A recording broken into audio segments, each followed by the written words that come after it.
So I think that's a great step.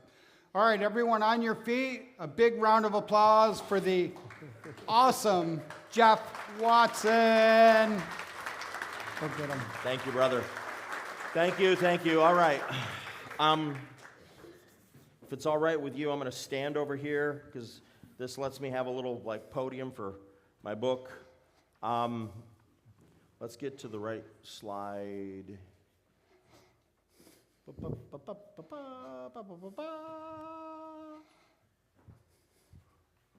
How many of you guys are on Jeff's email list for his newsletter? It's awesome. Every hand should be up. WatsonInvested.com. Oh, well, it's a Tommy, great newsletter. Whenever it gets to where it is. That's cool. We'll get there. All right. So you've got me in 3 different sessions today, so we're gonna have some fun. Let's turn to page 125 because I did not get this covered yesterday, and I want to get this covered.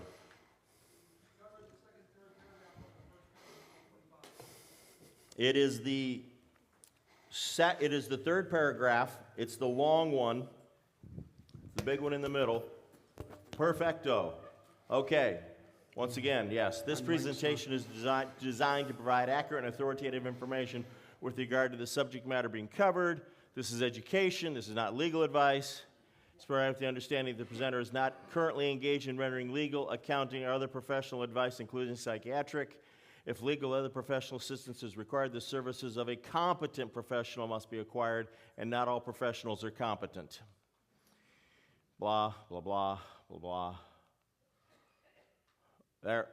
Once again, just a little reminder, I'm completely sold out, but you can get your book that way. And all the sales on Amazon through January are going to Share the Love. Okay? All of them. So I appreciate that. And then, there we go. That's the slide I like to have up there. Because once again, where are we on the house? We're in the garage, right, Kim? Yes, we're in the garage. Why are we in the garage?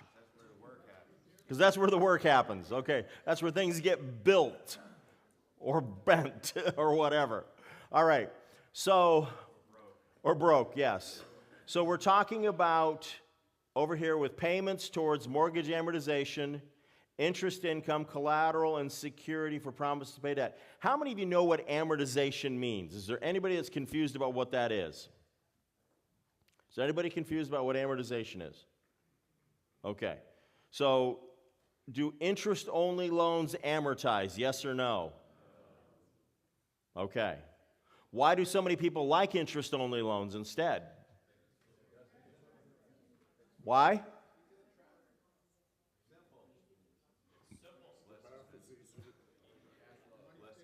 Cash flow? Yes. That's why a lot of investors will borrow and want interest-only payments, is they want the cash flow. Then it's easier for lenders because we are not having to calculate amortization. So everything is just interest income. All right, fine. So now let's go to this scenario, okay? We have found the right opportunity, and we're going to do a wrap loan. And I'm going to wing some of this, and I don't have a calculator on me, so I'm going to have to trust some of you guys to do this. How many of you know how to regularly use a financial calculator? How many of you take one with you wherever you go? Okay, let's do this again. How many of you are real estate investors? How many of you take a financial calculator with you wherever you go? How many of you have a financial calculator on your cell phone? Okay, that's better. That makes me feel better. All right. So let's just use Chuck, I'm going to pick on you, okay?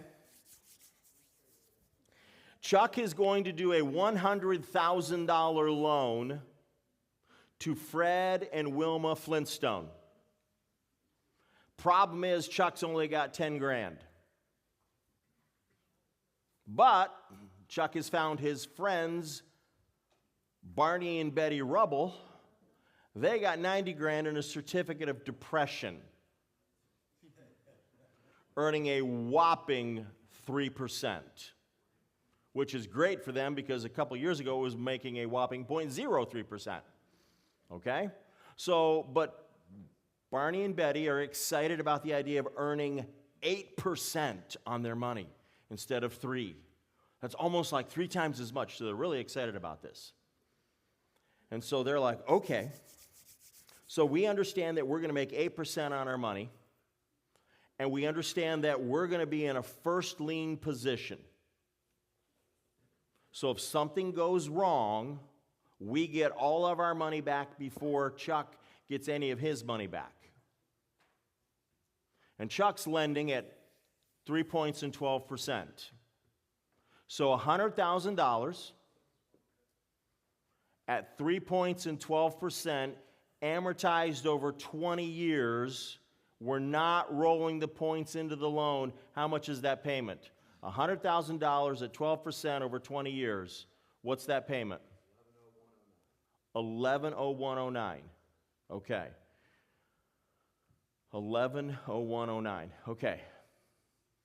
So can we call it $1102? Okay. How much is $90,000 at 8% for 20 years?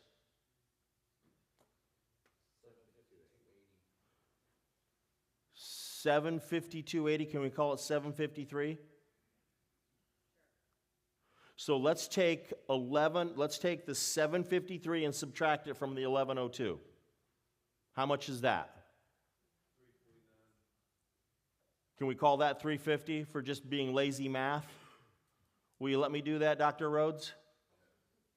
What are you doing over there instead of here? You're messing me up, man. Okay, so $350 a month. What's that? That's a spread or a delta. The finance and business guys will use delta. The investor people will use the word spread. For some of us, we're going to call that profit, margin, whatever. What happens to that money? Pardon me? I can't hear you. It goes in Fred's pocket, but no, it doesn't go in Fred's pocket. It goes in Chuck's pocket. It goes in Chuck's pocket. So let's talk about this. The mechanics of the deal. We close the deal at Bedrock Title and Escrow. Barney and Betty have wired in $90,000. Chuck wired in $10,000. Fred and Wilma show up, sign the loan documents. They sign 2 promissory notes. They sign 2 mortgages. And now they start making their payments 30 days later. Who do they make the payment to? Okay, what does Chuck do with that payment? He pays the underlying over to Barney and Betty. And what does that mean for Chuck? He keeps the $350 every month. So let me ask you a question. If we're making $350 a month on a loan that lasts for 20 years, where the present value is $10,000 and the future value is 0, and the payment is $350 a month, what is Chuck's rate of return?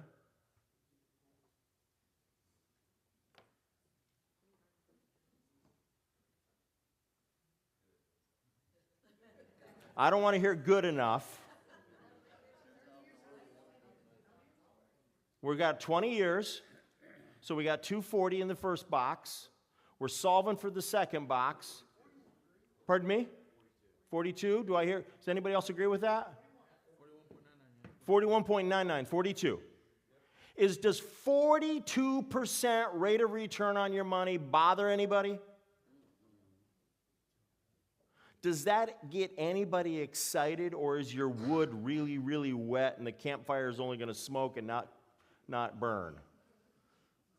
Okay? But I mean, if I could take 10 grand and go make 42% on it for the next 10 years, show me something other than Bitcoin that's going to do that well, that has no volatility like Bitcoin does. that I can drive by the house and look at the house. I haven't been able to drive by and look at a Bitcoin yet. Okay? So, is everybody excited with that idea? So, has anybody figured out that there is a potential problem that life does happen? What is one of those things in life that could happen? Fred defaults. One of the D's, yes. Somebody reads my emails. Wow. Thank you. So, let's talk about the default. Let me show you how I handle the default so that I don't leave Chuck high and dry. But Barney and Betty know it's there. Page 125.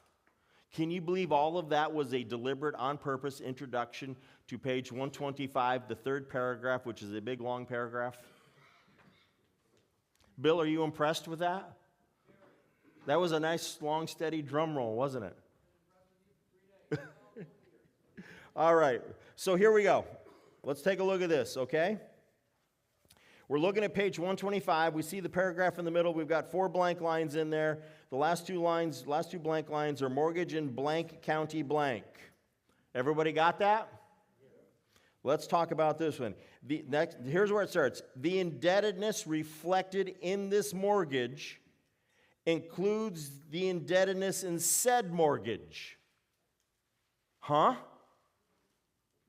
The indebtedness in this mortgage includes the indebtedness in said mortgage. Well, what's said mortgage? The one we mentioned earlier in this paragraph. Okay?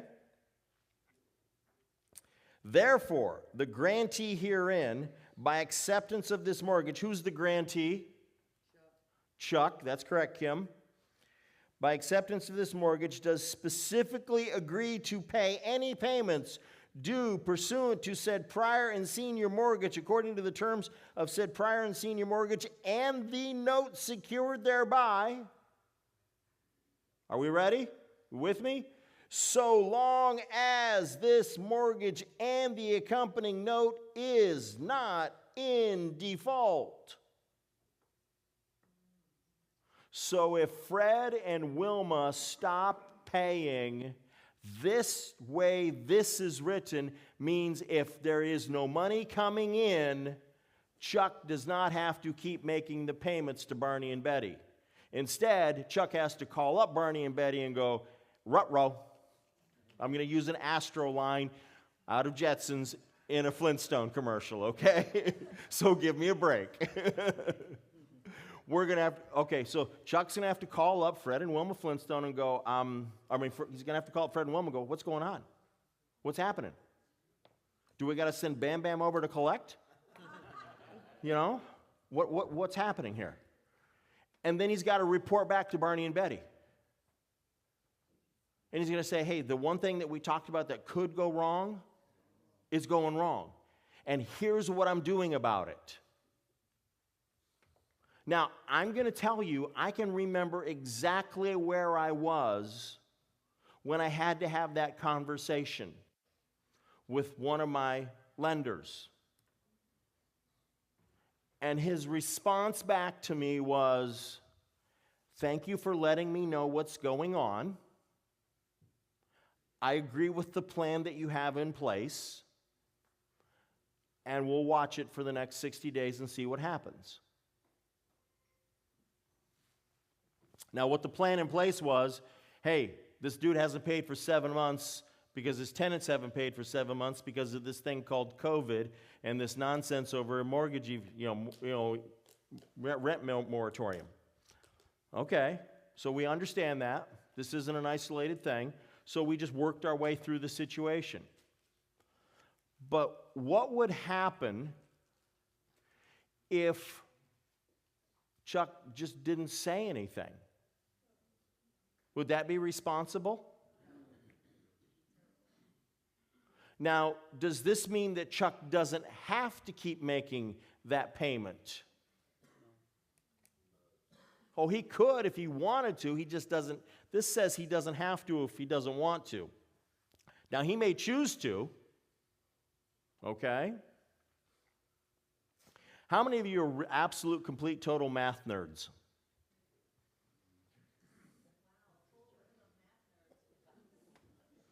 I only saw a couple of hands go up for the math nerds. Now, this is not an original, okay? This is not an original, and you guys are going to have to do this on your own. I'm not going to do it from the front of the room. But go back and take those same numbers that we just talked about, $90,000, 8%, 20 years, and $100,000, and the differences and so on, okay? What would Chuck's rate of return be if Chuck took the entire payment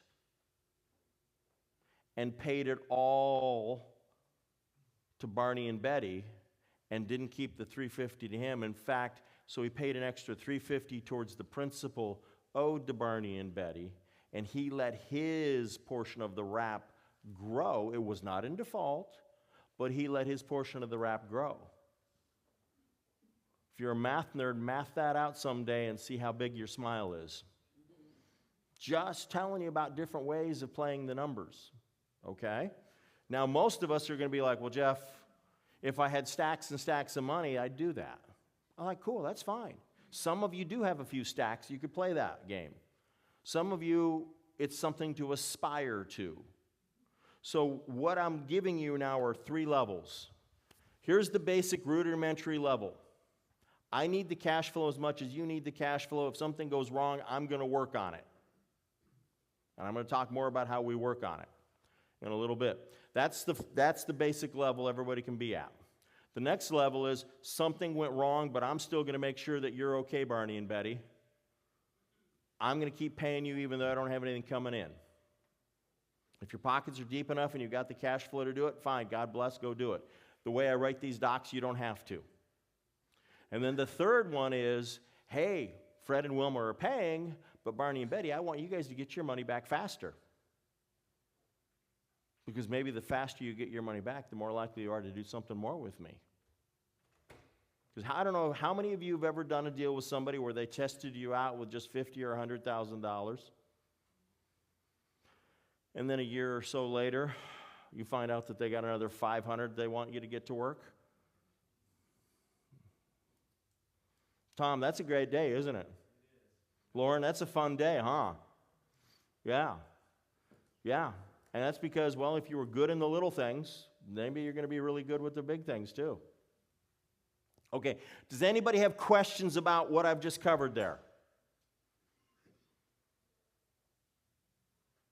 I am either the world's best teacher on this part of wraps, or I absolutely lost everybody, or it's just too early in the morning. So the prepayment would have to be... Thank you, Forrest, for making me feel better. The prepayment that you said, if you just paid all of it and kept everything, that would have to be agreed to in advance. Just say the guy... There's nothing in any of these notes that say that the borrower can't prepay. Okay? And so what we're doing is we're paying it down and building a bigger back end, because that lets Chuck have a bigger payday later on. Okay? That's all that does. Just math it out. Still should be a conversation. Be like, Yeah. Because they were thinking it was a 20-year at 8%. Right. Yeah, but I mean, if I'm getting my money back in 14 instead of 20, is that a horrible thing? I don't think so. It's just something to think about. Okay? Okay. Oh, dude, Yeah. why do we have to give you the microphone so soon? I don't know. Can you talk about, because we talked about not paying the underline, but can you talk about the advantages of why, especially if you use an IRA, your IRA, the advantages of paying the underline as it pertains to late fees? I don't understand your question. If the payer is late, your Okay. late fees. Mm-hmm. If you're paying the underline, so they don't have any late, Mm-hmm. but the payer is paying late fees. Mm-hmm. Who's getting the late fees, especially if you're using your IRA in second position, wrapping? That is a good question, and I'm going to give you 2 answers to it. all of the late fee then belongs to the IRA, not just part of the late fee. Because the way I write it is if the payer is late or defaults, the late fee is shared between the two notes. But if you're able to continue to feed it, then all of the late fee goes back to you. And the default interest rate stays with you. And the default interest rate does not kick in on the underlying. And so math that out. And if you've got the money to do it, it's a nice way to make some more money. Very good questions, Bill.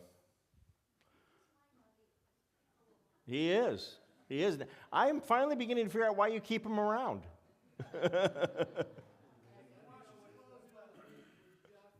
Pardon me?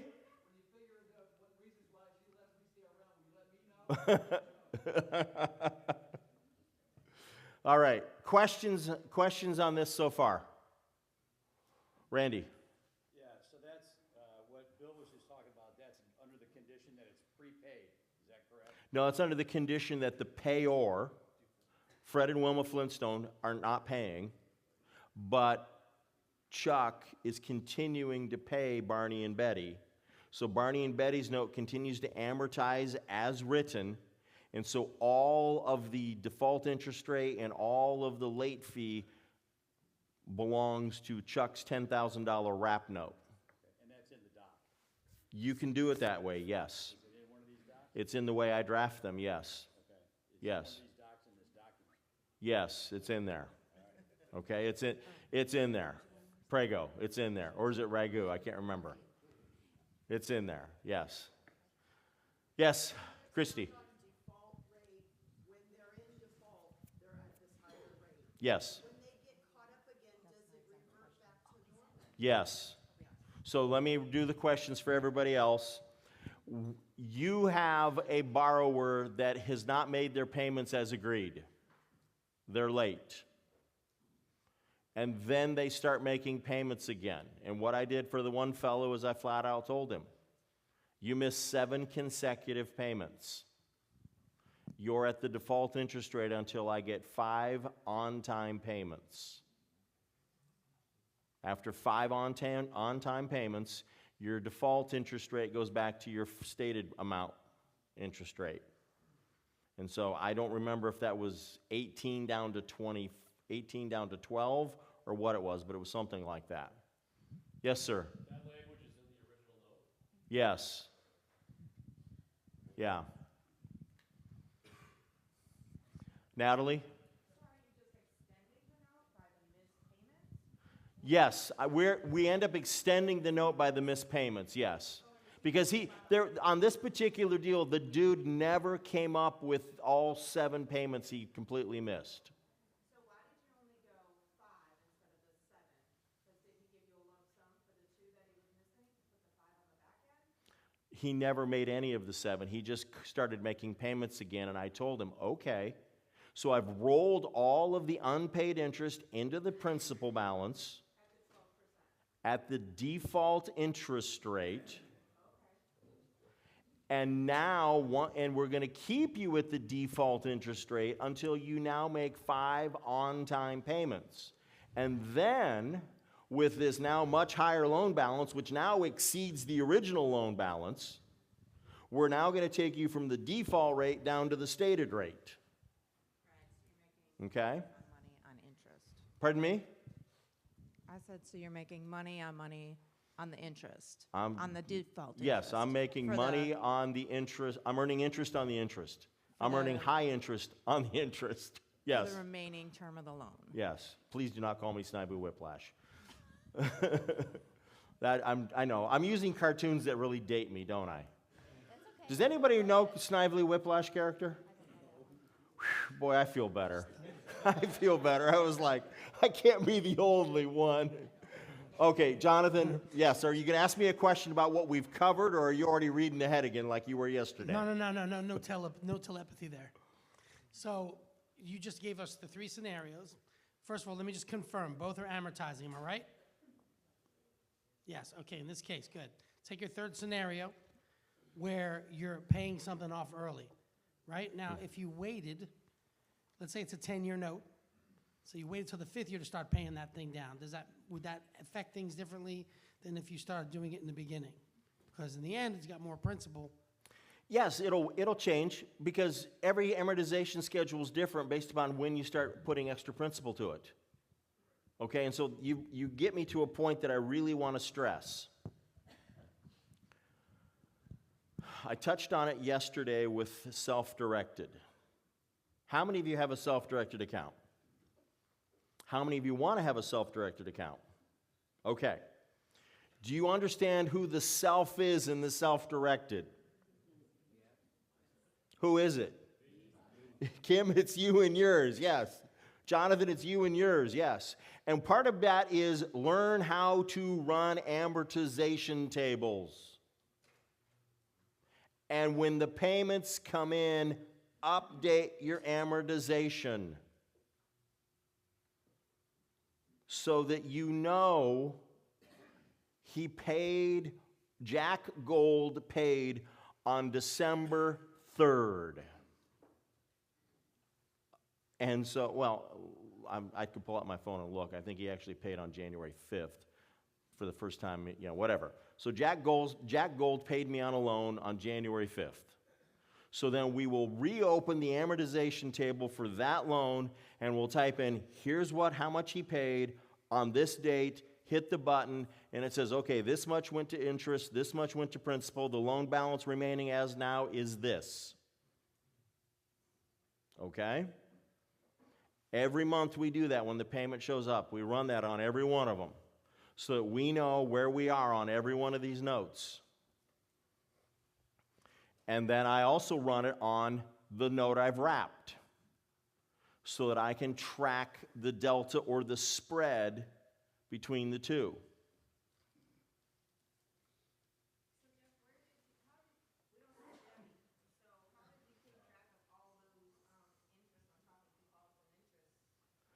Because there are certain online free loan amortization calculators that let you work with irregular and inconsistent payments. And do I know the site off the top of my head? No, I don't. But I will text her and I will ask her, and then the next time I'm up, I'll give it to you, okay? So when I sit back down, Patricia, remind me to text Debbie and say, what's the website we use to track irregular, inconsistent payments? Okay? And then when my boss tells me what it is, I'll share it with everybody else. Okay. Okay. Do you give that amortization schedule to Fred and Wilma, or do you just have it for your own reference? I keep it for my own records, and I give them a summary of it because I just had to do a bunch of letters at the end of last year going, hey, this is what your loan balance is. This is how much you paid in principal and interest. This is how much you owe in late fees. Okay? Yeah. And I'm going to give them, they should be able to run the same thing on their own end and have the same answer. Because math is math. At the end of the year, do you give Fred and Wilma a 1098 interest statement? Yes. Sometimes yes, sometimes no. If it is non-IRA money, I will give them if it's non-IRA, if it's IRA, then no, I'm not going to bother. But because it's not taxable and I don't care. If they need it for their tax deduction purposes, I'll give them a letter and they can deduct it. Same thing as a 1098. Now, if it's a consumer that I like on a house I sold pre-Dodd-Frank that I'm still collecting payments on, yes, they get a 1098 religiously. They've got 3 more years left on that loan, and then I'm done giving them 1098s. Randy? Doesn't that depend on how they file their taxes? Because if they're an S corp or they file as a C corp or they file, But I don't know that, Randy, so that's their problem, not mine. I'm just going to tell them what they paid me. And then let them worry about how they do that. Because I don't need to know, I don't want to know how they run their business, what form they are they partnership, SC, disregarded, whatever, okay? Doesn't matter to me. Here's how much you paid me in interest. That's what my accountant wants to know for my tax return. How much interest income did I have for that year? Because that's what I'm going to have to pay taxes on. Josh.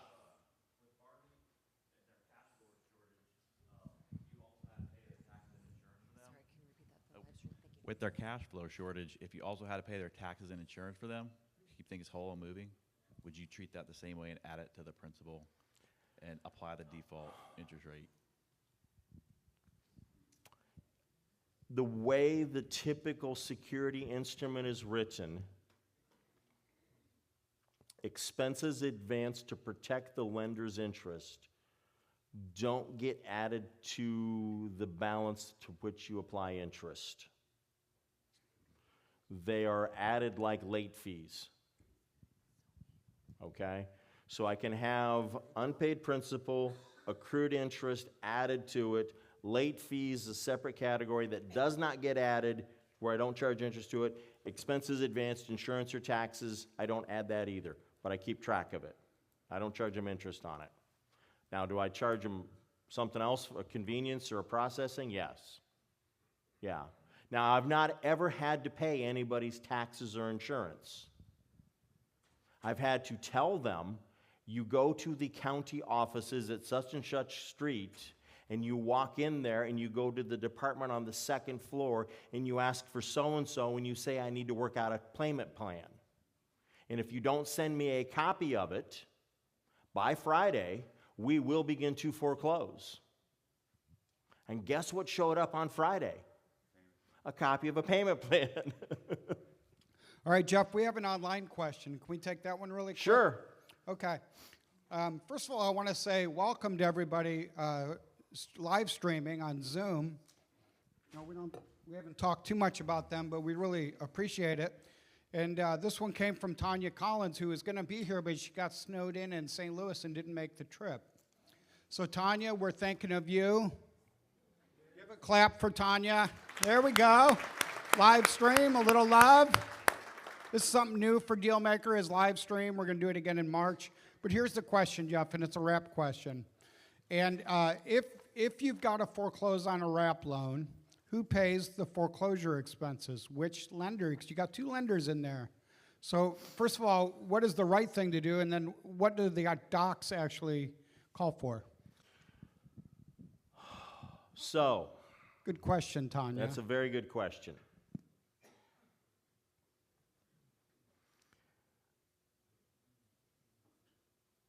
And I'm gonna have to answer it from a theoretical because I've never had to do this. Okay? And so this is where I'm on one of these issues where I've never done it, so I'm only gonna have to say, if I had to do it, here's how I would do it. If I'm the lead lender, and I'm the person who put the deal together, I'm going to be making sure that I hire the foreclosure attorney. I'm going to be making sure that they know what they're doing. I'm going to be making sure that we get it done. And I'm going to be telling my co-lenders, this is how much it costs us. And if I hadn't planned for it in advance, which is an oops, then we will cover how we deal with it. Now, there is a document that we'll cover later today called an intercreditor lending agreement. That would be the document we would use in that situation to say who bears what responsibility. But I will tell you, knowing how most of your co-lenders are that are allowing you to wrap their money, they're going to want you to carry the load and do it. Okay, let's be honest. Let's just really be honest.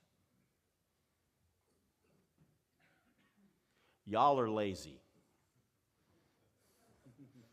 And the people that are giving you money to put to work, they're even lazier. Right? Right, doctor?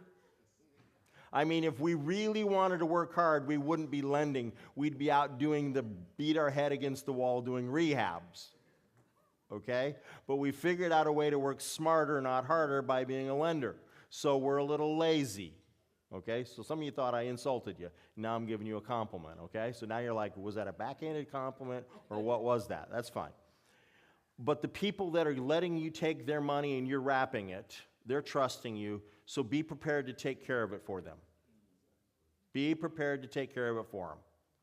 Be the owner of the deal. So when my guy on that commercial building in Cleveland, Ohio went down, and I had to have a nasty letter sent to him by a foreclosure attorney, guess who found the foreclosure attorney?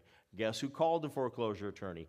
Guess who made sure the letter went out? Guess who sent a copy of the letter from the foreclosure attorney to my co-lender? All of that. Co-lender was just happy to get the letter and say, okay, I see you're on top of it. We're all good.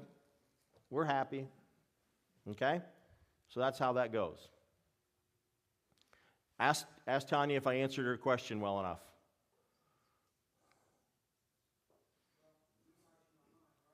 Well, Tanya, how do we do? And by the way, Darlene Root and others are now online. I know Tony Williams is headed back because of some snow. But Tanya, I hope that helped. Because I think, Jeff, what I would do is if I had the ability, I would pay off the underlying and then take it to foreclosure myself if I had the capital available. If you have so they don't have the stress of going through that. Correct. Correct. Because you know, you got to put your big boy pants on some days.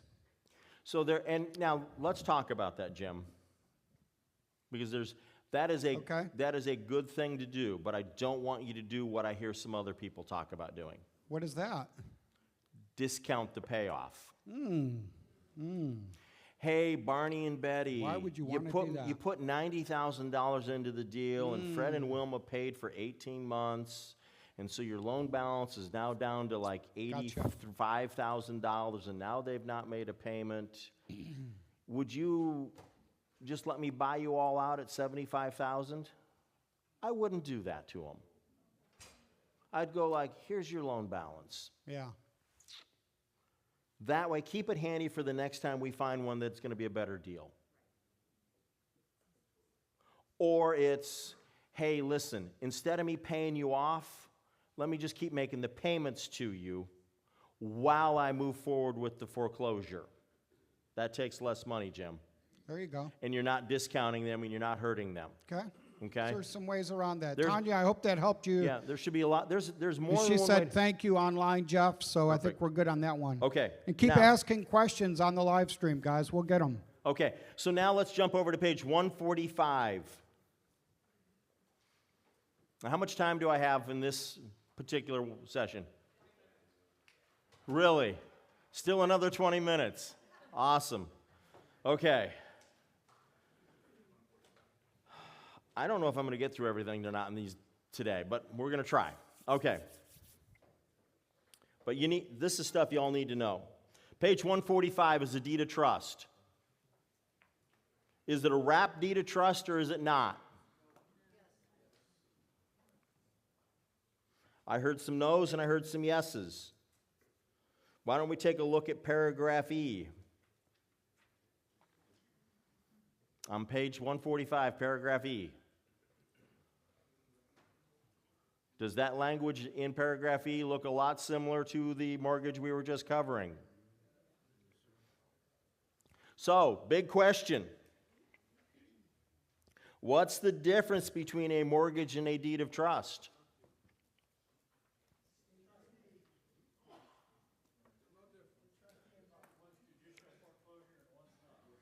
That is an end result, yes. One of the differences is judicial foreclosure versus non-judicial foreclosure. Why is there a judicial foreclosure for a mortgage and a non-judicial foreclosure for a deed of trust? Pardon me?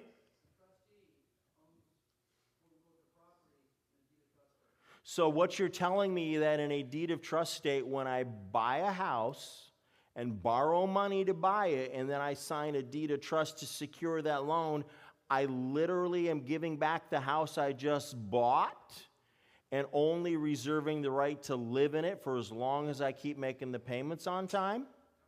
That's exactly what you're telling me. So therefore, what does that mean? Well, that means I don't own it the way I would in a mortgage state because I've already deeded it away. You've given it away, but you've got the right to get it back if you make your payments on time. So now you got to think, okay, so what else do we have to do with a deed? What else are some of the differences? That's the big one, is what do I own and versus how do I then lose it or get it back? The other thing is, what's the process? Because in a deed of trust state, non-judicial, the foreclosures go a lot faster. So that's why there are certain investors who may live in one state and choose to do business in a different state because it's a lot quicker to get their property back.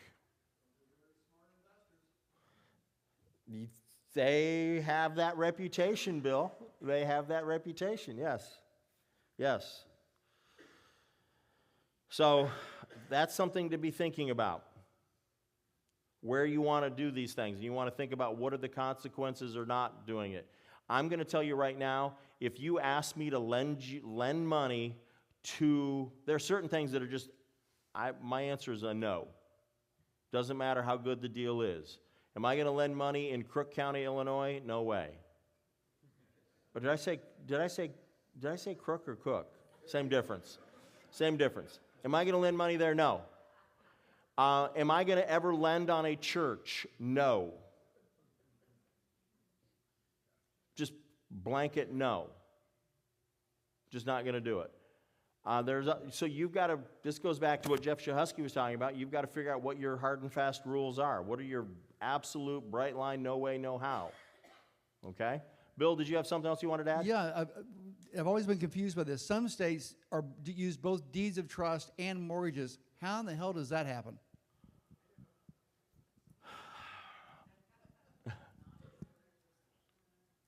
That's a great question. There are some states that let that happen. And if I'm the lender, I want a deed of trust.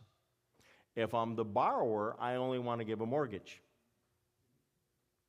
Just like if I'm the lender, my note may have language in it that says certain things, and if I'm the borrower, my note may not have those things in there. And then that puts me right into the middle of my one of my life songs, Johnny Cash, I Walk the Line, because I have to okay, because of who I am and what I do and all the conflicts that I have to write the loan docs that I'm involved in right down the middle of the road, irrespective of which side I'm on. And that has caused more than a little heartburn in the last couple of years. Yeah. So let me give you a little absolute bright line nugget. I just gave you two for me. Number one is I will never lend in Crook County, Illinois. Number two, I will never lend against a church. Let me give you another one, okay, that I think all of you should use. Don't let the borrower draft the loan documents. Some of the worst deals I've ever seen, some of the biggest scams and hustles I've ever seen are when the borrower drafts the loan docs. There's no default, there's no penalties, there's nothing. There's automatic rolling extensions. I've seen all sorts of stuff stuck in there. Yeah. Now, I say this in front of an audience on the internet, and I thought my mic went away for a second, and then I have multiple people who lend me money going, Jeff, please draft the docs. And so, cue Johnny Cash, and I'll walk the line. So, anyhow, all right.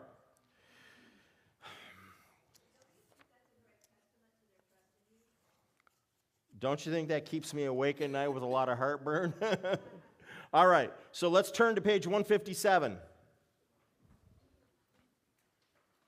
This is one form of what an intercreditor lending agreement can look like. And this form has a lot of flexibility. So let's talk about what we are doing here. There is more than one lender in the deal. That's the first thing. Each lender has a different loan amount in the deal. Each lender may be getting a different interest rate. Each lender may have other things that are different.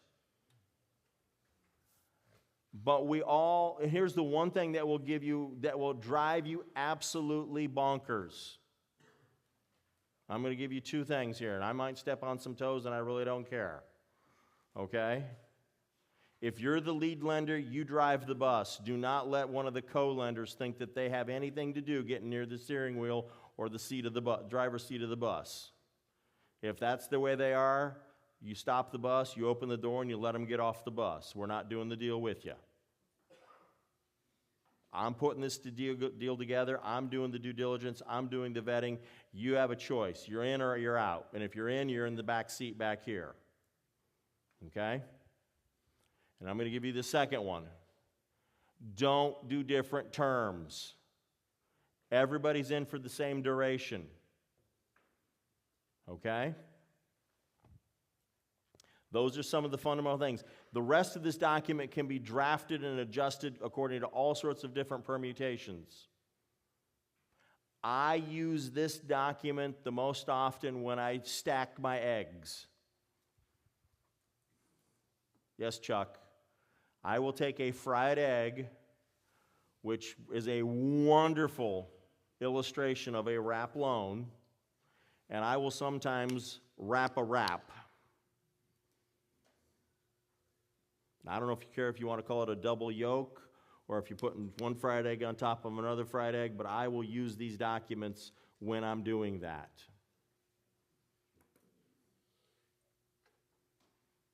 I knew you'd have to ask a question, Bill. Does a paper trust do something similar to this? Yes, it sure can. Okay. It sure can. Okay. It sure can. A paper trust can actually go into greater detail. Yes. And the beautiful thing about it, if a paper trust is done correctly, it will show up on public record as just one lender, not multiple lenders. Yes. So there's advantages to that, yes. But then you've got the disadvantage of most people don't understand a trust, Bill. So a paper trust is for those that really get what they're doing. And that's a small universe. Yeah. But there's people in this room that get it. And I'm looking towards them right now. Okay? So yeah.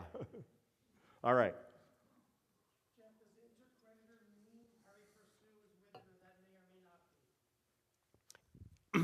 Jeff, will you repeat that for the live stream? Sure.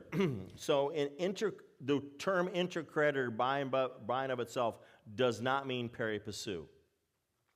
If you do have an intercreditor relationship that is pari passu, side by side, shoulder to shoulder, equal standing, spell that out and say so. Did I do that right, Rita? Okay. All right. Any other questions? What I'm trying to do right now is I'm trying to get your morning brain stimulated without being overwhelmed. Okay? Because we got more geek stuff coming up.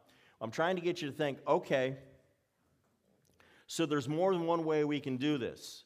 So for example, yesterday afternoon we covered where we had multiple lenders listed in a note all as tenants in common because they were all earning the same interest rate? Remember that? I'm seeing some heads nodding yes. Okay, thank you. So we don't have multiple mortgages. We've got one note, we've got one mortgage. Everything's cool, but what happens if something goes wrong? Well, then we need to have an intercreditor agreement saying who takes responsibility and how the responsibility is going to be shared. Because I'm not going to put in the note for my borrower to see who is going to take on the responsibility and who's not. It's not the borrower's business. Hey, Jeff, question from online. Okay, question online, and then Mr. Tom Nardone. So the question is, it's hard to see it and hit the mic at the same time. Can you explain why you don't do different terms, length, or time, any of that stuff? Why don't you make it different? Why do I not have all the loans run why do I want some lenders' loans to mature sooner than others when I put them in a deal together? Because the borrower hasn't paid off in time, and so that means I'm going to be I've got to do a refinance, or I've got to have the longer-term lenders buy out the shorter-term lender, and so that means the shorter-term lender, who should be sitting in the back of the bus and singing Kumbaya, is now trying to grab the steering wheel. That's why. Because they're trying to dictate things, and it's just not the right deal for them then. Mr. Nardone? Okay. On that intercreditor lending agreement, do you require a blue ink signature on those, or from the co-lenders, or can they just DocuSign that? They can DocuSign it. Okay. I mean, we've done deals in the last 30 days where I've had people in different countries signing on the same day. Somebody was in California, somebody was in Jamaica, and I had a deal a while back where somebody was on a yacht in the middle of the Atlantic. With Starlink, they DocuSigned and we were done. Yeah. So yeah, that works. All right, any other questions? How many of you feel like you've learned something this morning? How many of you feel like it's over your head?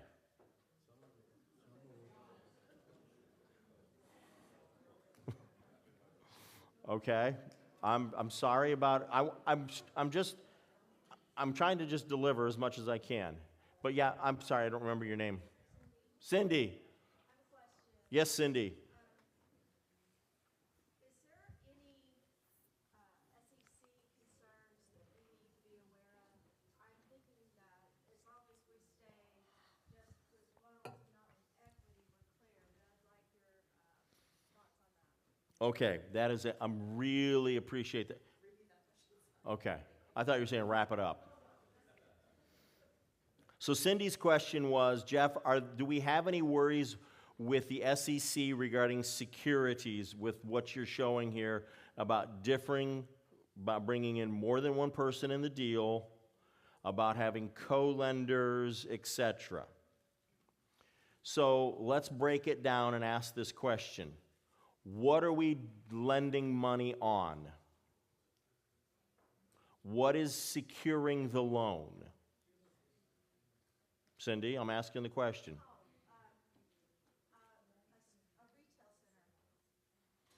retail center. Is a retail center real estate? Yes. So when we talk about real estate, we're talking about dirt with a structure affixed to it, correct? Okay. Is a retail center a commercial situation that's very similar to what a house would be? Yes. Okay.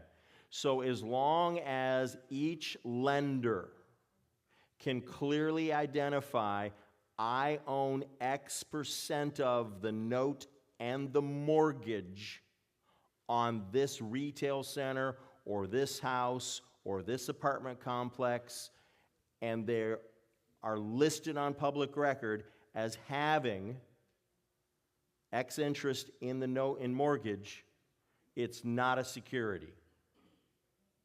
Okay?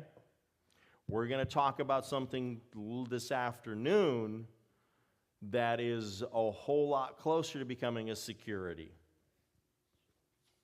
But as long as we can trace it back by anybody looking at it going, okay, I own an undivided 36.42% of this note that is secured by a first mortgage or deed of trust on this property, I'm good.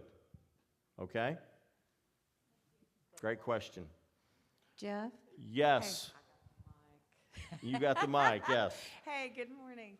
Okay, a lot of times I have done, the purchase price with a lender over here in Florida, and then I get my rehab money sometimes from someone else. Is this the same as the intercreditor agreement to be able to use?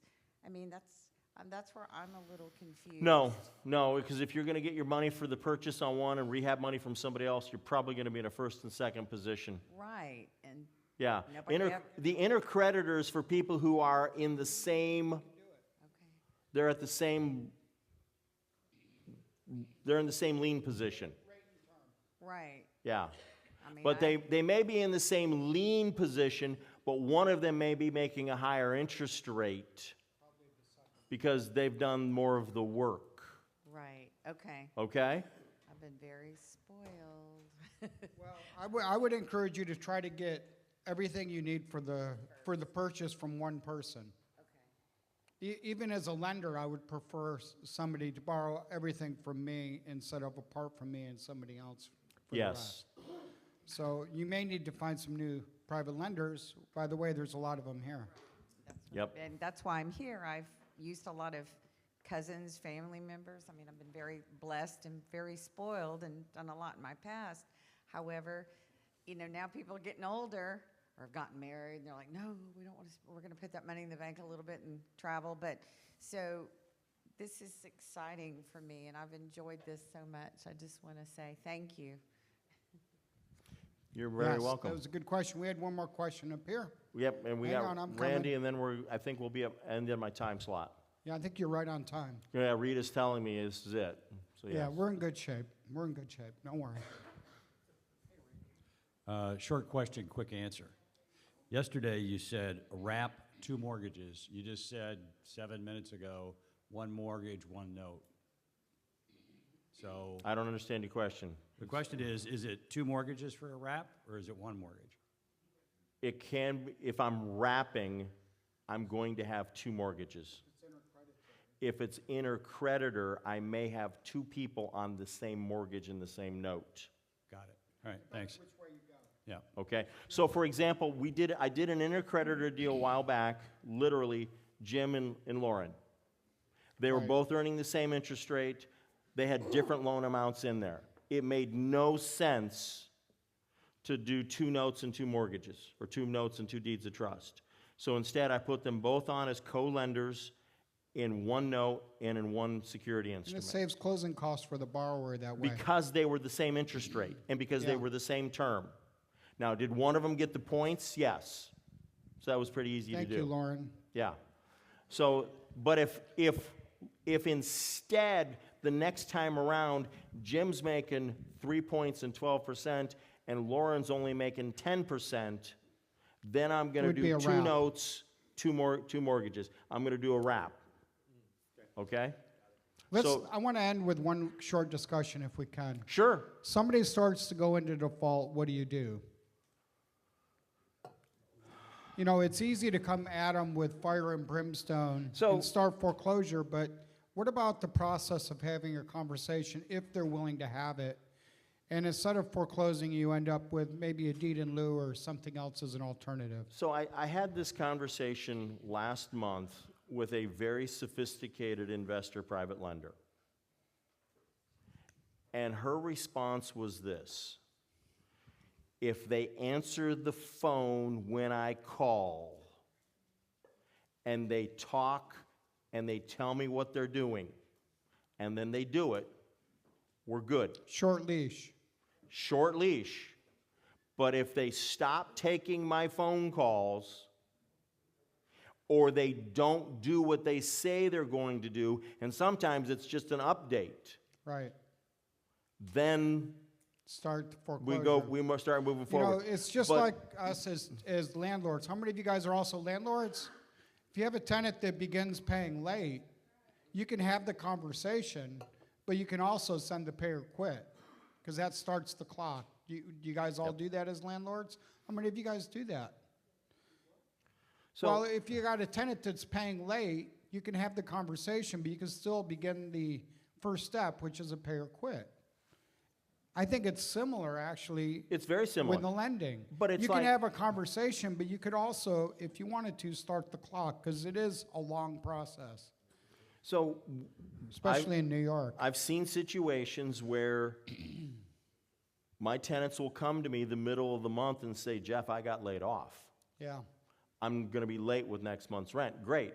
So if a borrower does the same thing, Jeff, my tenant didn't pay on this deal because of whatever COVID or whatever reason, you know, my commercial tenant, I'm going to be late. Fine, you let me know in advance. Please do not make me come find that out 2 weeks after your payment's due. Tell me 2 weeks before it's due. Communicate, Yeah. I think, is what it all comes down to. So I'm trying to take the perspective of our borrower panel yesterday here and say, like, if something starts to go sideways, you've got to communicate. And what do you do as a lender if that communication ends? You can start the foreclosure, but you've somehow got to wake up your borrower, right? Whether it's a contractor, a tenant, or a borrower. And there's some little techniques you can do to do that. I'd be happy to share later. So not only do you have to wake them up, sometimes you have to train them. Sometimes you have to train them to communicate. I've got one particular borrower that I have now trained him that when he goes to the bank and makes a deposit into my account, making a payment, he sends me a picture of the deposit ticket. I like that. You know, I do that with some of my co-lenders. I have some that I direct deposit at Truist, and every month when I go, it's like 2 or 3, and I just text my co-lender, not my borrower. My Yeah. borrower doesn't do it to me. By the way, borrowers, be good to your lenders. I've had borrowers send me thank you cards and things in the mail unexpectedly, and it's shocking, but it's very nice also. Build that relationship, and you'll have all the capital you ever need. And it's real. I've got another business relationship. Once a month, I get a text message of another bank deposit slip Yeah. showing how much money got put into the account. And then a couple days later, I send him back, okay, here's your cut. There you go. It's nice. And so, and we may not text each other all month. Right. Except, here's your money, and oh, here's your money.